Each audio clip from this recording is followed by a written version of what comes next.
નમસ્કાર. નમસ્કાર. મોટી રિસેસ. મજાની રિસેસ. આ શું છે તમને ખબર છે બે? ચેસ. ચેસ. તો ચેસ આપણી શાળામાં 10 એક ચેસ પડ્યા અને બધા અંદર ખોખાની અંદર પડ્યા. પણ હું પહેલાની અંદર બીજાની અંદર આ ચેસ લઈને આવ્યો છું. આ રમવું હોય તો આના કેટલાક નિયમો છે, એ નિયમોની આપણે આજે ચર્ચા કરીશું. ચલો ભાઈ, આ શું છે? આ હાથી છે. શું છે? સૌ પ્રથમ હાથી અહીંયા હાથી મેકવામાં આવે.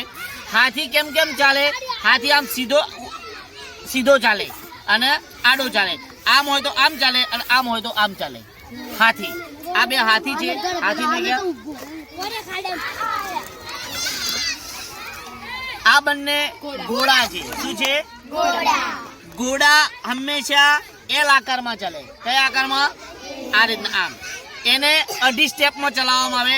1 2 3 અહીંયાથી પાછો 1 2 3 અહીંયા હોય તો 1 2 3 એ રીતના 2.5 સ્ટેપમાં ઘોડો ચાલે. તો બીજા નંબરમાં આપણે ઘોડો મેકવાનો છે. 2 ઘોડા છે.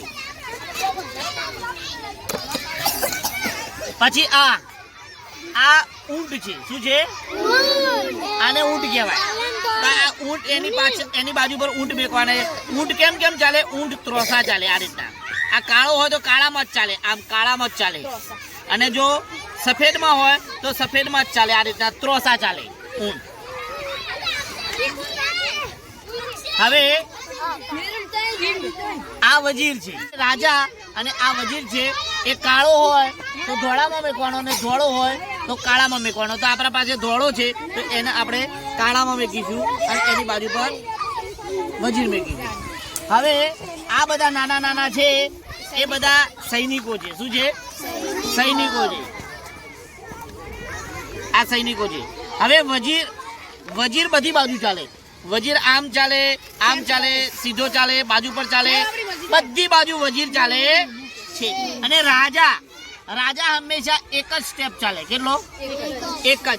આમે આમ ખસે અને આમે પણ એક જ સ્ટેપ ખસે. કેટલો? એક જ સ્ટેપ. હવે આ બધા પેદા છે. શું છે? એ પેદાને આપણે આગળ મેકવા પડે. આ રીતના પેદાની વાત કરો.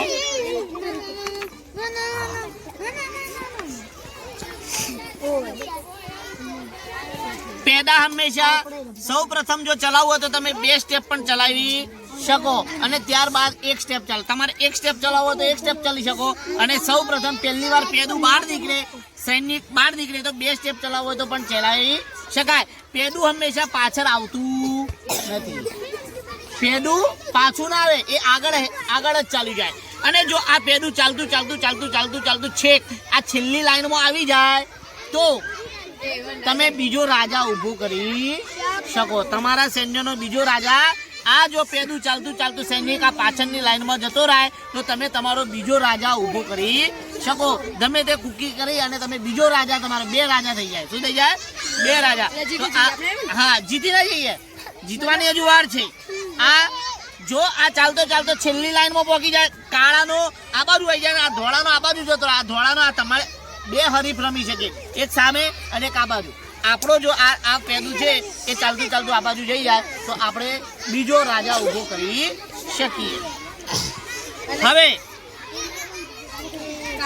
હવે જે આ પાછળની લાઈન વાળા જે આ જે રાજા, વજીર, ઊંટ અને હાથીને ઘોડોને ઊભા છે એમાંથી ડાયરેક્ટ કૂદીને કોણ નીકળી શકે? કૂદીને આ નીકળી શકે.